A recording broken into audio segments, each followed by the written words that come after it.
kita optimis.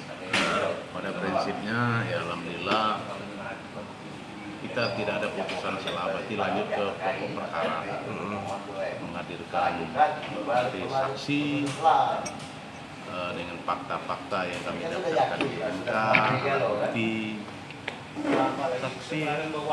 saksi, suatu alat bukti. Karena pada dasarnya di situ kita gugatan kita bukan yang lain, tapi PSU, pemungutan suara ulang. Pada prinsipnya satu orang memilih 2 kali, itu ada terjadi di beberapa TPS. Yang kedua,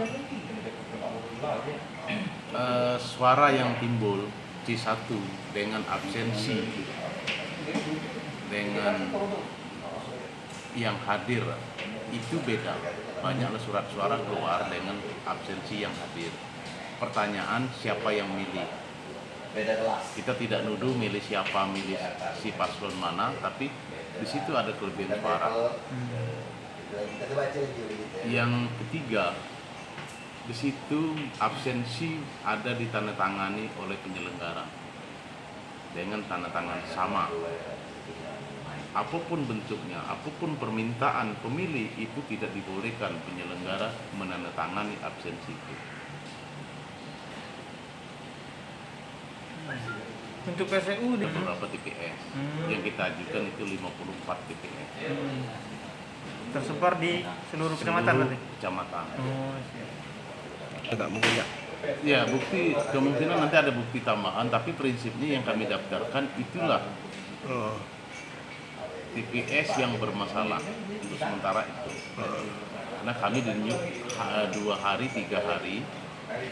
Hari Senin KPU menetapkan suara, hari Rabu harus masuk jam 00. Jadi terdeteksi oleh tim itu 54 TPS. Tapi banyak lagi, cuma kami waktu